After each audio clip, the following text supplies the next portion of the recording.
Hi friends, welcome to Achan Bala recipe. இன்றைக்கி ரொம்ப சிம்பிளாக சூப்பராக ஒரு தக்காளி ஊறுகாய் தான் செய்ய போகிறோம். இந்த வெயில் காலங்களில் நம்ம ரெடி பண்ணி வச்சிட்டோம்னா ரொம்ப நல்லாயிருக்கும். கிட்டத்தட்ட 4லேருந்து 5 மந்த் வரலும் ஃப்ரிட்ஜில் ஸ்டோர் பண்ணிங்கன்னா ரொம்ப நல்லாயிருக்கும். இதுக்கு தேவையானது நான் இன்றைக்கி 1.5 கிலோ அளவுக்கு பழுத்த தக்காளியாக எடுத்திருக்கேன். இது எல்லாத்தையும் நம்ம பீசஸாக கட் பண்ணி மிக்ஸி ஜாரில் அரைச்சி எடுத்துக்கலாம். இப்போ அரைச்சி எடுத்ததை கடாயில் ஆட் பண்ணிக்கலாம்.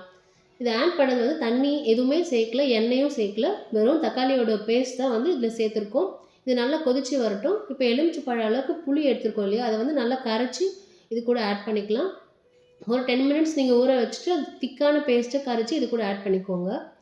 தேவையான உப்பு ஆட் பண்ணிக்கோங்க. 2 டேபிள் ஸ்பூன் அளவுக்கு நான் கல் உப்பு ஆட் பண்ணியிருக்கேன்.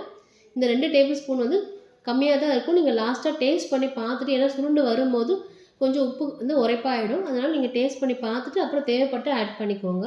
இப்போ எல்லாத்தையும் நல்லா மிக்ஸ் பண்ணியாச்சு. இப்போ இன்னொரு பேனில் 1 டேபிள் ஸ்பூன் கடுகு, 1 டேபிள் ஸ்பூன் வெந்தயம் ஆட் பண்ணிக்கலாம். இது நல்லா பொன்னிறமாக வறுத்து எடுக்கணும். ஸ்லோ ஃப்ளேமில் வச்சு வறுத்துக்கோங்க, ஏன்னா கருகிறதுக்கு வாய்ப்பு இருக்குது. அதனால் ஸ்லோ ஃப்ளேமில் வச்சு வறுத்துக்கோங்க.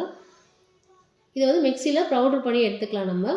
இப்போ பாருங்கள், நல்லா செவந்து வந்துடுச்சு. இந்த ஸ்டேஜில் மிக்சியில் ஆட் பண்ணி நல்லா கொரப்பாக பவுடர் பண்ணி எடுத்துக்கலாம். இப்போ 5லேருந்து 6 காஞ்ச மிளகாய் இந்த கடாயோட சூட்லேயே இந்த மிளகாய் செவந்து வந்துடும். எல்லாத்தையும் நல்லா கொரப்பாக அரைச்சி எடுத்துக்கலாம். இப்போ அதே பேனில் நான் 50 ml நல்லெண்ணெய் விட்டுருக்கேன். எப்போவுமே ஊறுகாய்க்கு நல்லெண்ணெய் ஆட் பண்ணிங்கன்னா ரொம்ப நல்லா டேஸ்ட் கொடுக்கும். தேங்காய் எண்ணெய் மட்டும் ஆட் பண்ணாதீங்க, ஏன்னா ஃப்ரிட்ஜில் ஸ்டோர் பண்ணும்போது கட்டியாக வாய்ப்பு இருக்குது.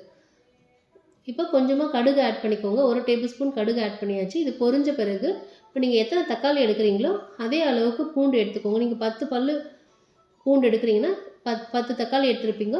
இது ஈக்குவலாக இருக்கும் உங்களுக்கு கரெக்டாக. நான் 20 தக்காளி கிட்டே எடுத்துருக்கேன். அதனால் அந்த அளவுக்கு பூண்டு ஆட் பண்ணியிருக்கேன். இப்போ நல்லா பொரிஞ்ச பிறகு இந்த பூண்டு இந்த பேஸ்ட்டை கொஞ்சம் கொஞ்சமாக இதில் ஆட் பண்ணுங்கள், ஏன்னா எண்ணெய் தெறிக்க வாய்ப்பு இருக்குது. இந்த ஒரு சின்ன டிப்பை ஃபாலோ பண்ணிக்கோங்க.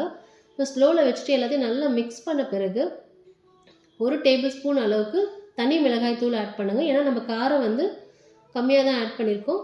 லாஸ்ட்டாக பொடியிலையும் கொஞ்சம் ஆட் பண்ண போகிறோம். அதனால் 1 டேபிள் ஸ்பூன் அளவுக்கு தனி மிளகாய் தூள் கரெக்டான ஸ்டேஜில் இருக்கும் இதுக்கு டேஸ்ட்டுக்கு. இப்போ ஆட் பண்ணிக்கலாம். இதை ஆட் பண்ண பிறகு நல்லா மிக்ஸ் பண்ணிக்கோங்க. எல்லா இடத்துலையும் காரம் நல்லா பரவி கரெக்டாக இருக்கணும். இப்போ இந்த ஸ்டேஜில் நீங்கள் உப்பு காரம் பார்த்துக்கோங்க, ஏன்னா நம்ம பவுடரை ஆட் பண்ண போகிறோம். இப்போ 1.5 டேபிள் ஸ்பூன் அளவுக்கு இந்த பவுடரை மிக்ஸ் பண்ணிக்கலாம் நம்ம. இப்போ எல்லாத்தையும் நல்லா மிக்ஸ் பண்ணி டேஸ்ட் பார்த்துட்டு இது நல்லா ஆறின பிறகு ஒரு கண்ணாடி பாட்டிலில் நம்ம ஸ்டோர் பண்ணி ஃப்ரிட்ஜில் வச்சுக்கலாம். கண்டிப்பாக ட்ரை பண்ணி பாருங்கள் ஃப்ரெண்ட்ஸ். ட்ரை பண்ணி பார்த்துட்டு எப்படி இருக்குன்னு சொல்லுங்கள். இதுவரை நம்ம சேனல் சப்ஸ்கிரைப் பண்ணலாம், சப்ஸ்கிரைப் பண்ணிக்கோங்க.